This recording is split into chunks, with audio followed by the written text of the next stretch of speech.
afternoon. Good afternoon. On behalf of Dayne's family, I'd like to welcome you and thank you so much for being here. I know that Thursday afternoon is a tough time for some who are working, and Peggy graciously created a Facebook group that a lot of people have been following as Dayne's since his stroke. And I know that a lot of people on there commented that they could be here just for visitation or just for the service or perhaps joining at the park later on. But in whatever way we gather, we're doing it for a good reason. You're probably wondering who the heck is this guy and why did we give him a microphone? So I always like to explain that. My name is David Brown, named after my father, David Brown, who was Margaret's brother. So she is my aunt and Peggy is my cousin. We are two of the 14 cousins, quite a large group, spread out now pretty far, all the way from Oregon to, I guess we're the farthest east, I think. Yeah. And I am the pastor of a church in Akron, Ohio, so I left Akron in the dark this morning and had a peaceful drive until I got close to here, where it turns out no one knows how to operate a vehicle. I don't know how that happened. I told Peggy I had this lovely cookie platter on the back seat of my car that made it hundreds and hundreds of miles until I was about 10 minutes away when someone stopped right in front of me and those cookies went flying. But they're okay. They're all okay. I promise. Because in the Brown family, we highly value our cookies. And they must be kept in good condition. So a situation like this is so very difficult because there's no good answer. There's no good reason. There's no good way to feel. There's no right way to feel. But one thing that we know is no matter what we're feeling, we're not the only one. And we're here together. No one has to go through this alone.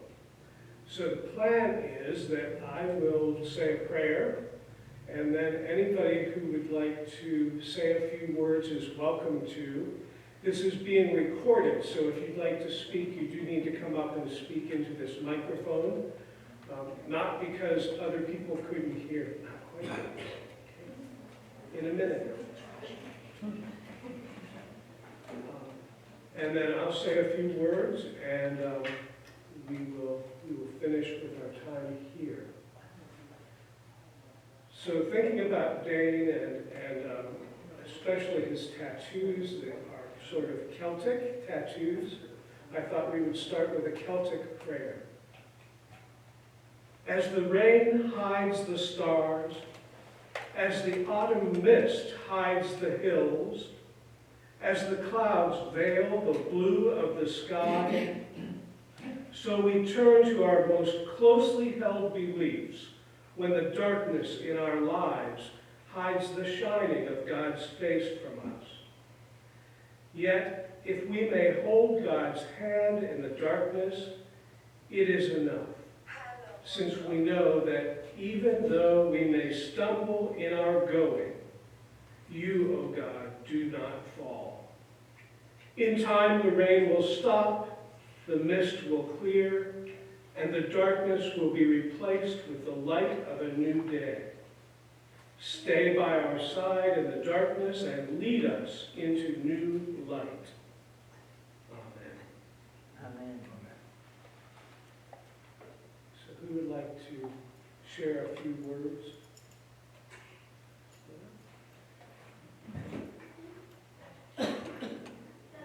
This will probably make some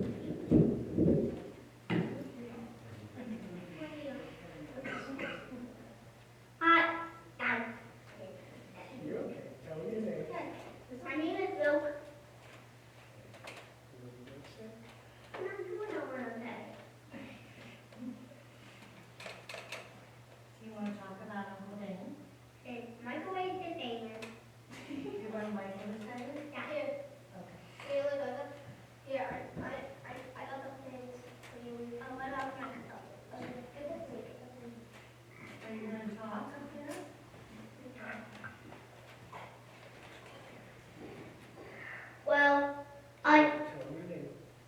Michael. My name is Michael, and like I just got some like pictures of like Uncle Dayne in here for like so like I can share them. And like all for Uncle Dayne when he passed away, everybody, even me, has been feeling sad. So like sometimes Mommy tries to cheer me up, Mimi does too, even Grandma, even Papa, even my brother.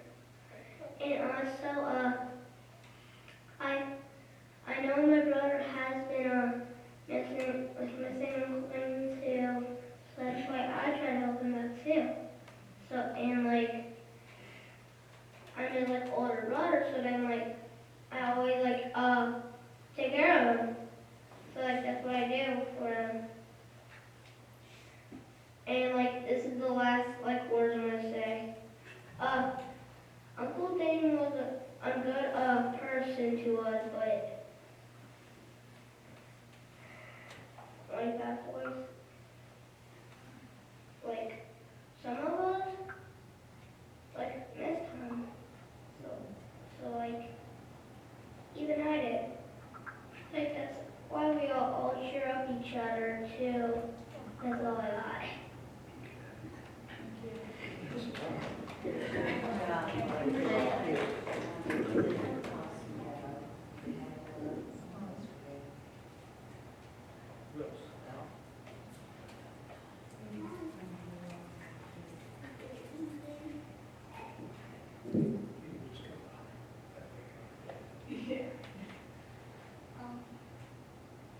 Hi, I'm Brooke. I was Dayne's stepsister.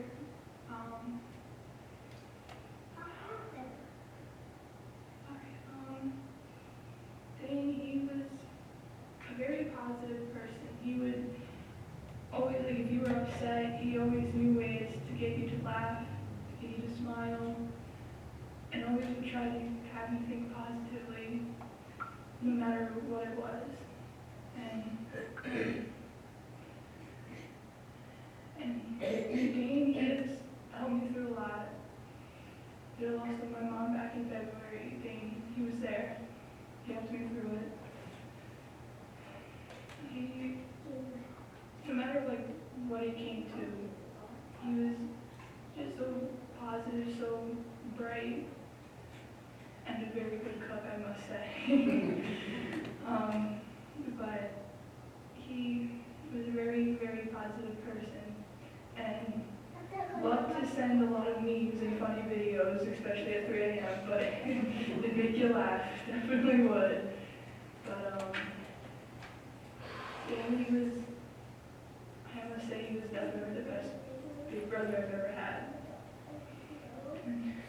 He will be missed a lot.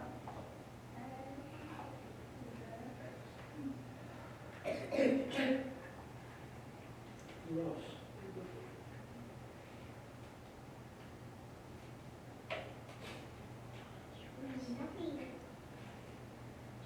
If you join at the park, that's a good opportunity also to share thoughts and stories.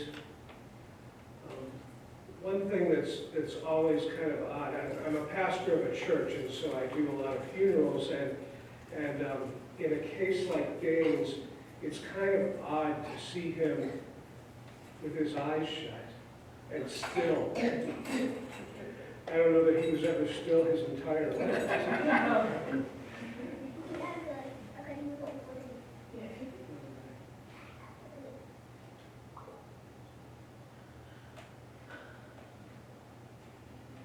So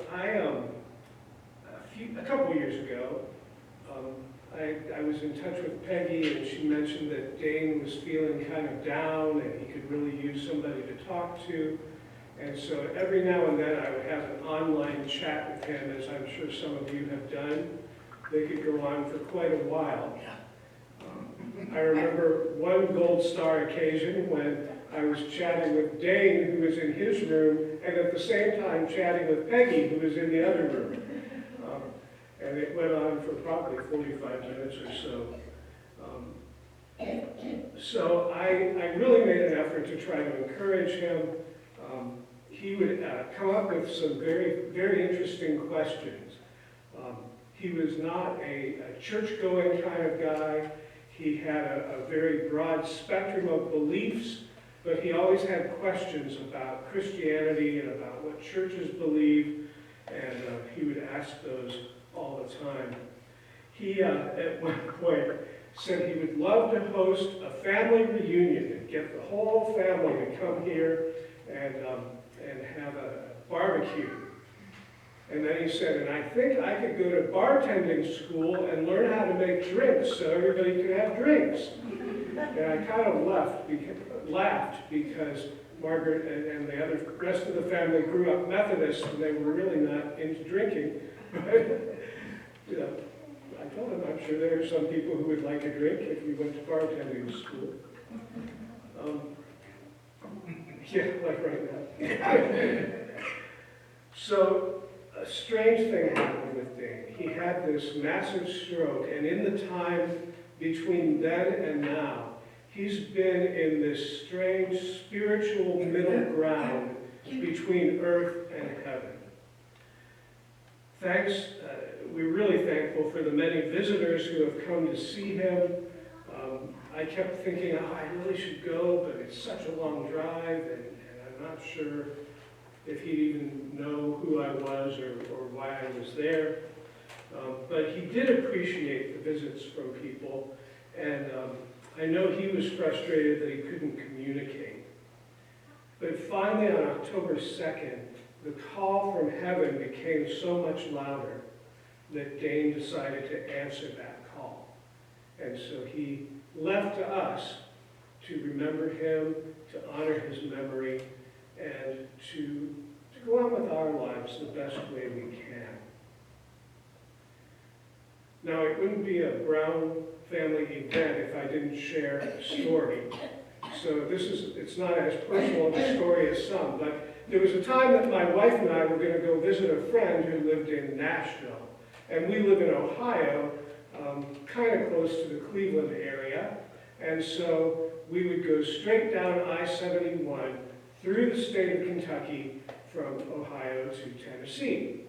Now, I swear to you that I-71 was under construction the entire way from Kentucky's north border to south border. And the setup was, there was a single lane each way with concrete barriers on each side. Now, as we got to this part of the construction, I was driving and I was getting a little drowsy. And I just remember thinking, oh my goodness, if I would start to drift off, I'm going to hit one of these barricades and the car will be wrecked and it's going to cut off traffic for the entire interstate. So that thought kept me alert through the whole state of Kentucky. Now we stopped at the first rest stop in Tennessee, and I went to get out of the car and found that I could not get my hands loose from the steering wheel. I was gripping it so tightly that my hands were cramped in that position. And it took a couple minutes until I was able to let go. So I had to ask myself, did holding onto the steering wheel so tightly actually do any good? It didn't make me steer any better. All it did was cause me pain. Well, that's the situation we're in now. Dayne needs to go where he needs to go. And in order for that to happen, some people will say, just let him go. Well, I don't think that's something that's possible. How do you let someone go? Yeah. But what we can do is relax our grip and not hold so tightly that it's hurting us. So friends, that's what I want to leave you with today. That this is a time not of completely letting go, but beginning the process of letting go by relaxing our grip and letting Dayne go on to the place he was always intended to be. I'd like to finish with another prayer, if you'll join me. Remind us to treasure our friends and families as much as Dayne treasured his friends and family. His friends became family to him. And even though we need to relax our grip on him now and say goodbye, the gift of his life is a treasure that can never be ungiven. We celebrate the life that Dayne lived among us, and now his soul is at rest with you. Be with us as we are with one another, because we're united in grief. We all miss him so very much.